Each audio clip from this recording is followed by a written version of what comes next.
And in a team, there's always that person who I'll say, but Nina Patra has mob gas. Like, it's not that serious. Why do you come early? You think you're going to be promoted and be the next? There are those people who are just toxic. Hello and welcome to another episode of Black No Sugar. We are shooting from a Left Book Cafe on Kanjocha Street. Please make time and come here. They have nice coffee, nice books, food, everything. On this episode, we are going to talk about toxic work environments, which is a thing that has been coming up a lot with people who are in employment, in active employment. Employment in the sense of working for companies or working for other people. Usually when we apply for work, you clean up your CV and it looks nice and you're prepared for the interviews in whatever way you want to be seen. But I don't know that many people, when they go for interviews, they ask what kind of company am I joining, what kind of culture am I finding. But even when you're in the interview, you think that this is the best company that you'll be. You never think about the bad stuff. I guess also because the companies present themselves as such. Until you get into the system and things start to change. So today I want to talk about toxic work environments, how you know you're in one, what is a toxic work environment, what do I do about it, and how do I survive it. So on the show today I have Tendo, who is a familiar face already, and our guest today is Ruby Engena from House of Ruby. She's many things. Some of them, I've known Ruby for a very long time. We went to school together where I've known her since I was in S1. S1, 2003, yes. That's how long I've known her. So Ruby, welcome to the show. Thank you. Please tell us briefly about yourself and what you do. First of all, even before I go into that, Patra, I was telling you earlier, and I'm going to say it again.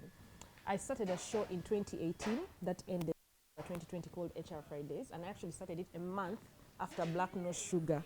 So that means like we are cousins. Black No Sugar and HR Fridays are cousins.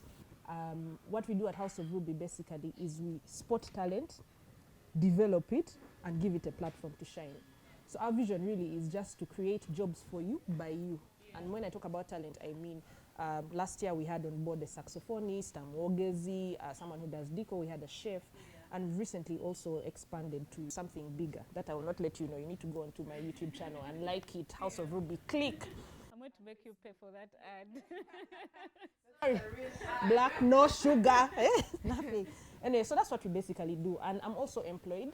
And the reason why I started House of Ruby is because I've been in employment for a while, and you notice many times you find someone in finance singing with like a very beautiful voice, and you're like, oh my God, you have such a good voice. You're like, yeah man, but puts no food on table. I'm like, no, let me give you a job for you, like by you, a job that you want to do. So I'm happy that it provides a platform for people to actually do something that is in line with their purpose. But I'm employed as well, and luckily for me, I'm actually doing a job that I love. Yeah. So I've been in HR for about 8 years. I've been in sales now for close to a year. Yeah, and you never know, probably I'll be in something else soon. Okay. So today we're talking about toxic work environments, and you mentioned you have been in HR for quite a while. And would you say you have, in your entire work life, experienced something like a toxic work environment? But first of all, what is a toxic work environment? Okay. First of all, I thank God that I've not really experienced a toxic work environment, toxic work culture, because I've worked with quite good employers. But you see, before it becomes a toxic environment, it starts with a toxic person. Yeah. And I've been able to work with I've worked with toxic people. Now, before we even go into the whole chaos of, oh, what's a toxic person and whatever, we need to ask ourselves, are we the toxic people? A toxic work environment, culture, blah, blah, blah, is really just one that does not, it negatively impacts on you. And I'll give a background with broilers. You know broilers, a chicken. So, broilers, when you see the ultimate purpose of a broiler is to become fat so that you can eat it. That's why people buy broilers. So when you get the broiler and it's young, the conditions around that broiler need it to be big. either in the next 6 weeks or whatever, so that people can buy and eat it. So the lights that you put, the food that you give it, the amount of water that you give it. And the funny thing about broilers is they're so needy. So for instance, if power goes off at night, you'll hear them, you get, and you literally have to run out and switch on the light. So in this instance, an employee, like you as Patra, for example, if you walk into your employer's organization as a cashier, my goal as your employer is to make sure by the time you leave, you're at least a finance manager or finance officer. So the conditions around you need to make you fatten to reach your ultimate goal. So a toxic work environment is the one that does the opposite. You think of a broiler, instead of it fattening, it is just becoming worse and worse and worse. So it's one that really impacts negatively on the employee, either professionally, there's no career growth, financially, or via your health as well, socially, like your family never sees you, your mental health, like you're just stressed, you get, your self-esteem, like it's just a bad place to be in. So that's really what a toxic work environment is, and work culture. And I can give different examples, if you don't mind, of not of the companies. I'm seeing your eyes popping like, oh my God, is she going to say? No, but like examples. Examples of like toxic places. So a friend of mine, actually to me, any toxic place is one where there's poor communication. People don't talk. So a friend of mine actually worked in a certain organization where people were just angry. So it was someone's birthday and she was like, oh my God, it's Tendo's birthday, let's buy cake. And no one wanted to know. They were like, no, this chicken has mob gas. You get? That's a toxic place to work. Places you go to and they are very discriminative to do with like gender or sex or tribes, you know. Like now I'll use my tribe. For instance, if you come to my company, like House of Ruby, and we only deal with Langese, you get it? That's a toxic place to work. Or if you come, we're having a staff meeting, then me and Tendo start speaking Langi. Yeah. The whole time. Like, come, like it's why, you see it? So if the communication lines are not clear, all the things, I have another example of a friend of mine finds out that, so let's say he's the head of HR. Let's say he's not the head of HR, but let's use that example. And then he finds out tomorrow that they've hired another head of HR. So you're two. You get? So then you're head of HR, then you're like, oh, who's reporting to you and what? Then also, other people come and find out that they have advertised for their jobs through Lugambo. I know someone who, where they used to work, the way you'd find out that they've let you go, you come to work the next day and you have no access to the emails, you have no access to anything, you can't check in, like. So it's really, really crazy. You know, for a very long time, one of the things I thank God for is I've been in HR. So I have seen people from the time they are desperate to get into to a job and the time they are really done with that job. But you see, when they're desperate, at that point, they just give me anything. You get, people come, madam, anything. I'm like, but the only job we have is cleaning. Okay, no, but you know someone that is desperate. And when they get into the organization, you're like, this is not what I wanted. You know, this is stressing me even more than I thought. But the problem is, in this country, most times we get jobs because we want money. Yeah. So for you, you're like, man, but meanwhile, I'm looking at you, you're like a broiler who keeps losing weight. And I'm like your peace versus money, you see. Even ask yourself that. I don't feel like employers sometimes mind whether you're growing or not. Because you said, do you really want to be here? Yeah. But sometimes the employer is like, so what? Have you experienced? Yeah, I have. Like a toxic. It was hectic. I left and I said I'll never get into work again for the whole year. One, I lost a lot of weight. I lost up to like 10 kilograms in a period of like 4 months because the work was too much. One. Two, I came from an environment where I was allowed to think and create to an environment where there was a hierarchy in that, you know, if we came into a meeting and I said, I think we should do it this way because I'm the one doing the work, then people would be like, just do what's either in the proposal or what you've been told. So you're not supposed to think for yourself. To abuses, to actually physical abuses and like seriously telling you, you stupid, or wow, this is not the work for you, or you don't know how to write a report, you don't know how to do anything. To the point that the day I left, actually I didn't plan it. I just came into work. I sat down, I think we were handing in a report and the person was like, if you know the way that you do all these things, I don't even know why you came to do this work, because I feel like you've never done anything ever since you came here. Yeah. To the point that I would actually even not eat in trainings, because she'd be like, I don't like the way you eat. Wow. Like, I felt like we had a personal sort of grudge, but she was like my boss. You know, you can't have a grudge with your boss because you don't really have a relationship with them. And then I just said, you know what, I'm quitting. I didn't even have a plan. I said, if this is the way to starve, let me starve, but I just can't do this. And I think that, that experience is not even unique to me, because I've talked to like several of my friends, and you know, when you're young, like she said, you're trying to get into a job, you're not really thinking about, you know, where am I going, how am I going? I didn't get the job because I was desperate. I got the job because there was something there that I wanted to learn, and it was a short-term contract, and I was like, I could do a year, learn what I want to learn, and then, you know, sort of leave. I'd wake up at 3, like in the night, because I was anxious. I was like, I'm going to work again. Like, I'll be so worried that I'm going to work. Eh? It's not healthy. You've said something that has made me think about my current employer. Like I said in the beginning, I thank God that I've not been able to work in a toxic work culture. But there's something my current employer does. It's a question they normally ask us: how can you do this differently? Because they're very, very big on innovation, creativity. So everyone will ask you, your line manager, how can you do that differently? Like, think. Actually, one of my leaders at one point told me, put on your thinking cap. You see, so that's not a toxic work culture. I'm actually happy to think. Toxic work culture is like, this is how we do it. Yeah. And it can't be changed. It can't. This is how we do it. I just want to know why people like stay for 2 years, because I personally did it for a few months and I felt like I was drowning. But I have friends who have been there for like 2 years, and it's like, and every year you're like, why don't you leave? And yeah, you know, I like to write and I could actually do that, but then the money, and the money is always even not that great. It's not like you're making, I don't know like what big money is, like maybe 10 M a month. It's like you're making 1.5, or that's usually where those jobs are. And you're not seeing yourself that you're going to move, because like there are people who just want to be there alone, running the show. So you can't run the show with them, like you either down or. Before we get into that, Ruby mentioned something, I don't know if it was offset or earlier, about how toxic work cultures or work environments come from toxic people. Yeah. So how does it come from toxic person to toxic work environment? But also, how do I know that it's not me? Yeah, like, is it me or is it where I'm working? But sometimes you think you're doing like everything. I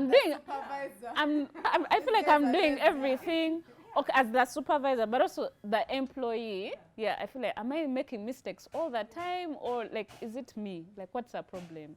There is something that is commonly said. People don't leave organizations, rather. They leave like the supervisors or whatever. But let's not look at it only as line manager or what, because the truth is, sometimes being a line leadership is a hard thing. Yeah. How you know you're not a toxic employee or you're a toxic employee? You know, in school we had bullies, for example.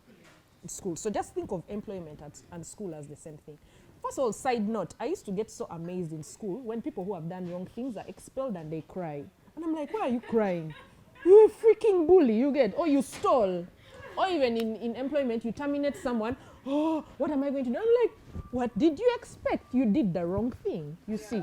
Anyway, so toxic employees really are eventually lead to a toxic culture. You've been in this space where you're a team, and in a team there's always that person who, I'll say, but Nina Patra has mob gas. Like, it's not that serious. Why did you come early? You think you're going to be promoted and be the next? Oh my God, someone told me that once. You think you're going to be promoted, be the next? You get it? There are those people who are just toxic. You can't even go with exciting news. Like that chick over the boss spreading gossip. Oh, you see, Tendo is always with this guy. Oh, this is it. You're like a toxic person, so you're making it uncomfortable for what? For Patra, you see. And then also, toxic people, they normally thrive on putting people down. So for you come with your presentation, you're like, no, don't do it like this. Toxic people also thrive on power. You know power, eh? If they don't teach you how to handle it, it can mess you up. People will be, I am the boss, you know? Like, for what? People who thrive on titles are very toxic people. So eventually, one bad tomato spoils the rest. It becomes a culture. Think about it in school. You remember in school when, let's say you're in P1, then you go to P2 and you find people who repeated P2, who are in P2. Yeah. So those ones, they are like, we know. So toxic people sometimes are people who have been in the organization for long. So for you come with your brilliant ideas, hey guys, wow, online meetings, what? They're like, no, what is this? So those are toxic people who eventually lead to a toxic culture. Another example of toxic people can be your line manager. One of the episodes I did on my show then was how to deal with a horrible boss. Because the truth is there are some bosses who are horrible. You get, they just frustrate you. There is no organization in this world that is toxic. What do I mean? It is the people in the organization who cause the environment. There is no organization. Like House of Ruby is not a toxic organization. But it's if now... Yeah, they're made of people. So it is the people who cause, and it may be because I work with an employer whose employs over 1,000 people. So you might find I'm saying, yeah, I don't work with a toxic employer, I don't have a toxic work culture. But in some department there is a toxic person, you see. So eventually it could be someone has a horrible boss. Why are you late? I don't like the way you eat. I don't like what, you see, those things. Some it even goes as far as like sexual harassment, physical harassment. I had a scenario, not in my workspace, but I had that someone came, the boss slapped them. Like, why? Why would you wake up and slap someone? You see? Like, however much people have fought, people have what. Adults, please. You have like your line manager in your inbox like at midnight 30, yet you're married. You get, like, I understand you see, sometimes we create a toxic work culture for ourselves. That's the truth. Because we don't create boundaries. No, not even about boundaries, yeah. But now let me just throw something out there. If I have a job and I keep going, I know I'm supposed to report to work at 8, and I report to work every day at midday for whatever reason. I don't do the work I'm supposed to do. When I go to work, I just chill the whole day. I'm on Facebook. So deadlines come and Ruby hasn't done her work. And then everyone is on me, but you're not performing, blah, blah, blah. I have no right to come and say, but these guys, they're toxic, they don't allow me to talk. They're stressing me. There's a thin line there, because also that thing there, they're stressing me. But I had the conversation, because some of the work we do at House of Ruby is we also offer some HR services. So there's certain organization I worked with, and the lady was not working well with her line manager. And when we go down the root of the problem, I said, what's the problem? She said, he tells me to write over something in a certain way. Yet, I want to write it this way. And I'm like, will you die if you write? It wasn't a big thing, you get. So for her, she's hating that job, it's toxic, yet it's a small thing. Because at the end of the day, your line manager, you have to respect them, you get. Spiritually, the Bible even tells us that, respect the authority that is put over you, whether it's good or bad. So you have to respect them. So if you start disrespecting them, then you say that, oh, these people are what? So don't say that it's toxic, yet you've created it for yourself. I'm not saying that they're not toxic work environment, they are there. But sometimes you have to look inward and say, okay, if I just didn't, I remember there's a time, one of my leaders, in my head, I felt they were stressing me. Always calling, what? But so sometimes, that's why you have to have people around you who have sense. Because one of my friends... Who will check you. Yeah, who will check you. The people around us don't have sense. That's what you're saying. No, I'm not saying that, but I'm just saying you have to have people around you who can see elsewhere. Yeah. So one of my friends came and told me, they're like, you know what? Like, why don't you just do that work? So when I thought about it, I'm like, by the way, why don't I just do it? And when I did it, like, our relationship just became okay. So in my head, I know some people wait for like last minute to be able to do things, and yet like personally, me, I don't like working under pressure. Like when someone is on my case, do this.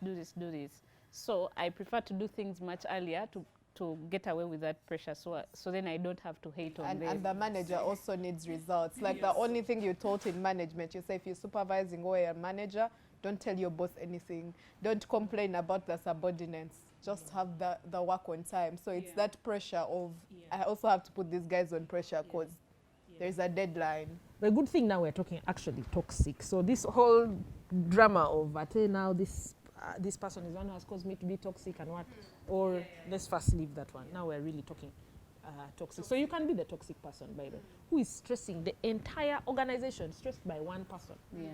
We've had instances, I've had also in my other life that, let's say, I was working, let's say in HR, then they change me and then they say, go to sales, for instance, because that's what happened in my life. So this is not a real-time example, but I've just had it from people. So for me, when I go to sales, I go with the thing of these people don't know what they are doing. Like for me, I know. Or the people of sales be like, but this lady there, I know what she's doing. So already you're creating a toxic thing. Yeah. You're already creating, because at the end of the day, people come to employment for their own hustle. Like, people have things, people have problems to deal with. So the last thing you want is to go to a job where you're stressed. Yes. Tendo talked about losing 10 kgs in a job, and it got me thinking, what are the mental and physical effects of working in these toxic environments? I mean, if someone can say they lost that much weight just from working in a place, usually it's mental. We don't see the mental, but what are those effects? Allow me first of all say, a toxic environment can kill you. Literally. It can literally kill you. So it's always advisable to get out of it early, or eventually I hope we can talk of ways how to deal in a toxic environment.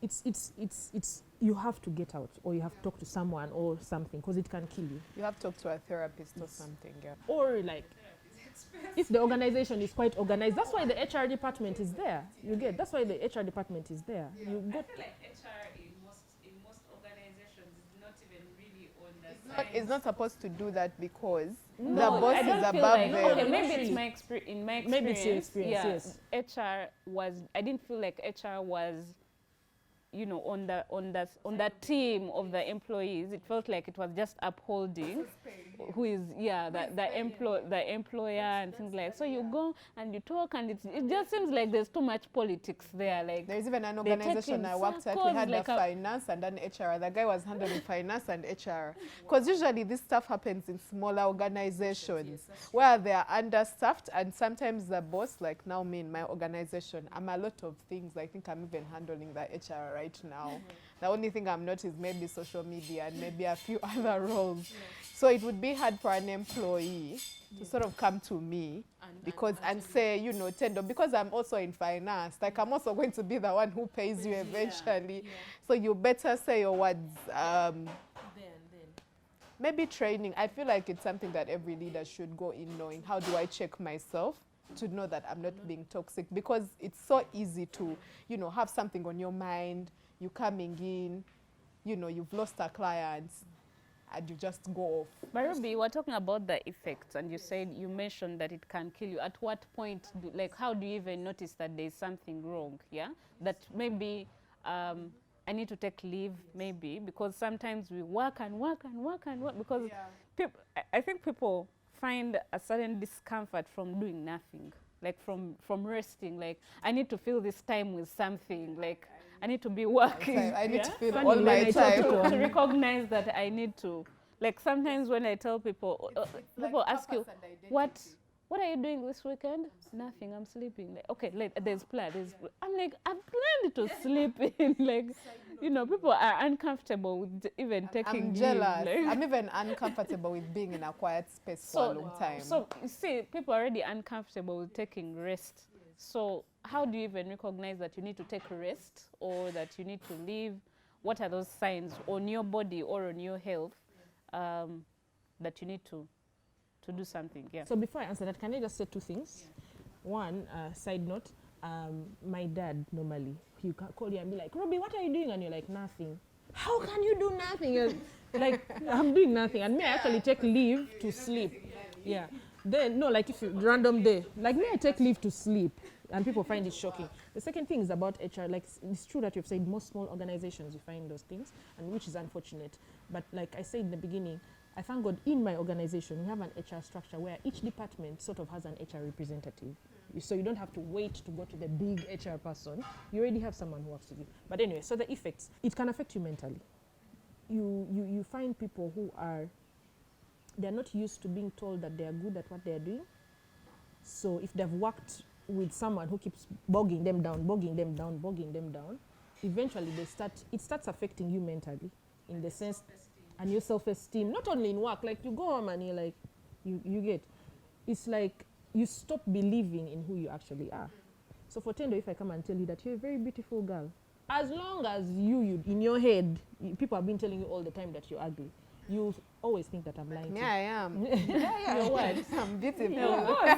So if people keep telling you that you don't you don't present well, you don't what. See, that's why the feedback channels have to be good and organized. How do I give you negative feedback? How do you receive negative feedback?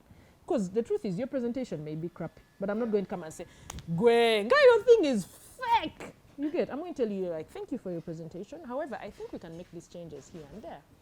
So it can affect your self-esteem. That's the truth. Physically, it can take a toll on you in terms of, let's say if you're working 8 to 8 every day. You're not eating because you don't have time to like leave the shift or whatever. You start getting diseases like ulcers, you're tired, you're sick, basically. I was speaking to someone recently, and they mentioned that stress has an effect, especially on women. Like there are women whose periods even stop coming because of like extreme stress. Like yeah, that's true. Yeah, that's true. And I think also the thing with the effects of toxic work cultures, most times they're not physical. Like someone is not going to come and beat you and then you say, I got a wound because of work. But all of it starts here. You get the mental stress and it eventually starts to show. Because you remember the example I gave of the broiler in the beginning? Yeah. You look at this employee and they just keep losing weight, losing. They look stressed. The truth is some days you will have a bad day at work. Yeah. That's the truth. You'll have a bad day at work. But you need to, you can read it on the person's face. You can read it. I don't know how to explain, but you can read that this person is not happy at their job. So Ruby, when you talk about these signs and you say, leave the toxic work environment, but we know that we survive on money in this country. Yeah? Like some people are in jobs for their money, not so much because they want to be there, but I know someone I used to work with who used to complain every day on our way back home. And I'm like, why don't you just leave? Like, you're stressed. Like, why don't you just leave? Yeah. And of course, then I didn't understand it. For me, it was just a privilege to even be there. For them, they were stressed. But they had to be in that job because they had their family to provide for. They had children and things like that. How do you navigate that? Like, I need the money, but I'm also stressed. Like, you can't wake up like 10 and say, I quit. Yeah.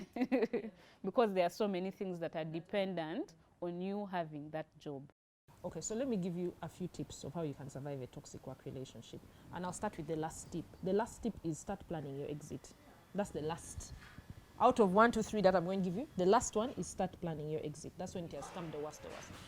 Number one, try to speak positive. You see, you're already in a toxic work environment. So if you keep complaining and complaining and complaining, it takes a toll on you, really. It really takes a toll on. I was having a conversation with someone recently, and they're like, one of the best things that happened with this whole COVID pandemic is I get to work from home. People don't annoy me anymore. When I used to go to work, I'd walk in and be like, oh, it's going to be such a bad day. And as I had it, someone you get. So she's already spoken. So there's power in the words that we speak.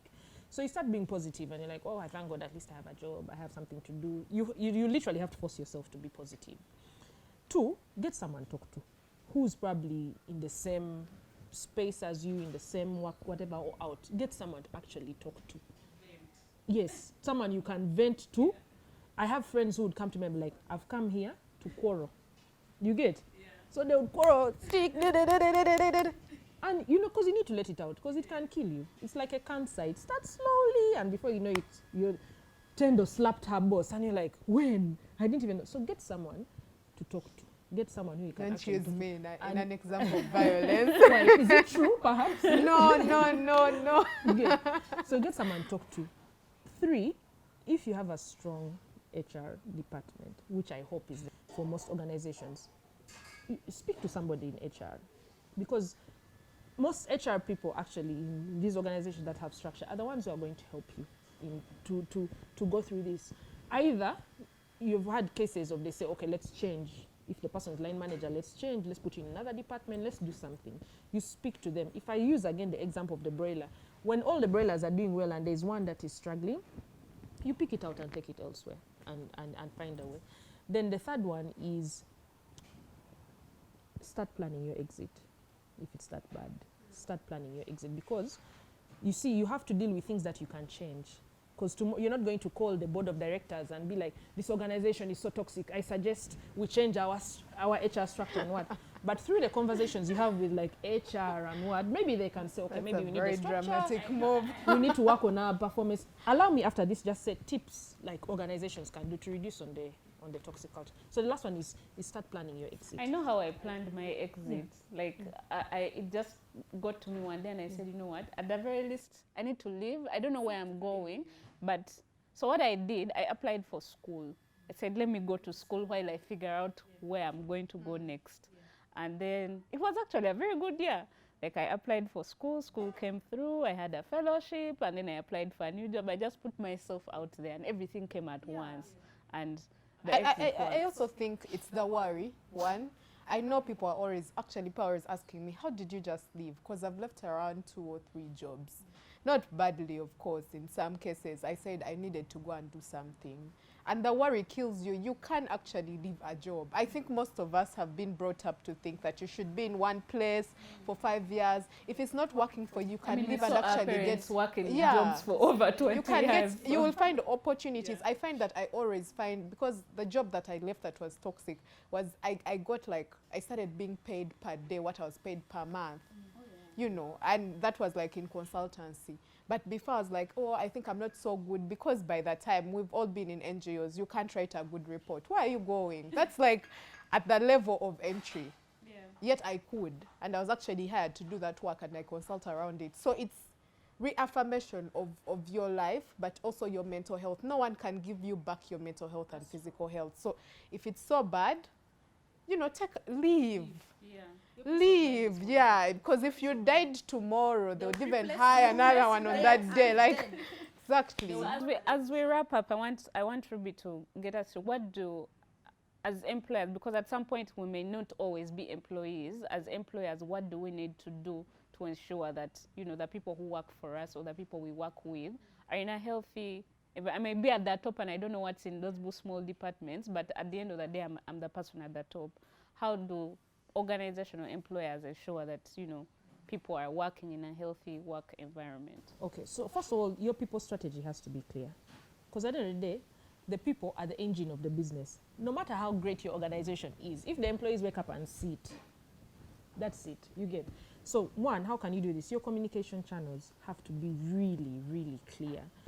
From top down, bottom down, whatever. Have whatever channels. If it's a smaller, get a suggestion box. Make sure that you actually go through them, come and give people feedback, do surveys, etc. One of the things my organization does is they have open door policy. Even the MD, his door is always open. So you can walk in at any time and speak to him. Also, we always address people at first name basis. So you're not going to hear me calling, oh, Director Tendo. I'll be like, I Tendo, you know? Some people like titles. Yeah, they know titles, so there is that. I'm getting to doctor level. So.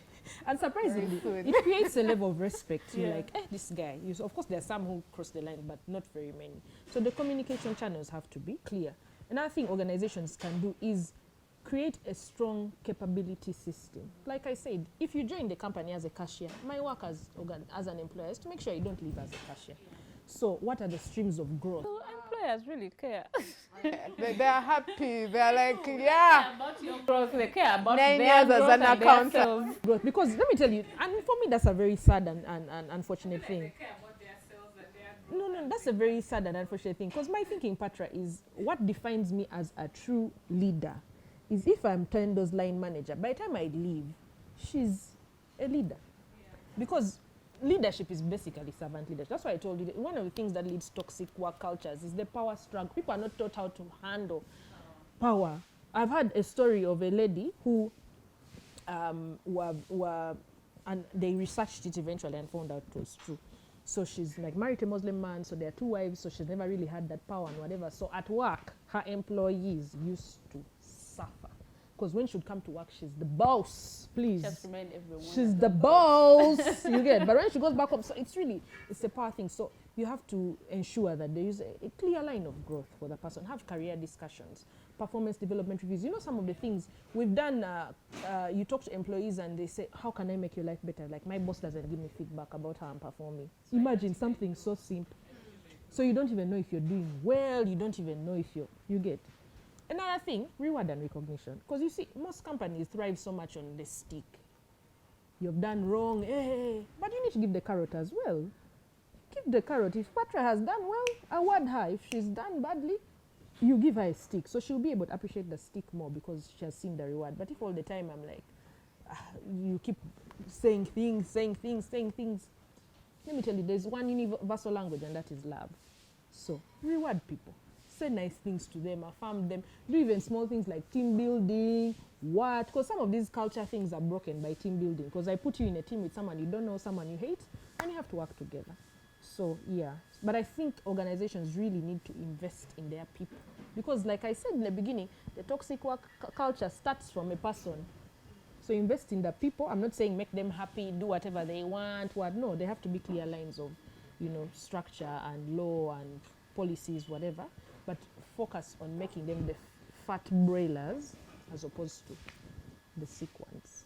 And trust me, your like that guy said, your organizational productivity will if you focus on the people. So thank you so much, Ruby, for sharing with us. I feel like there's probably more on toxic work environments or work environments that we could talk about.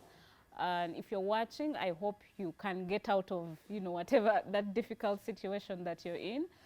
We've been shooting here at Aleph Book Cafe. Thank you so much for watching. Please subscribe, leave us a comment, and see you in the next episode.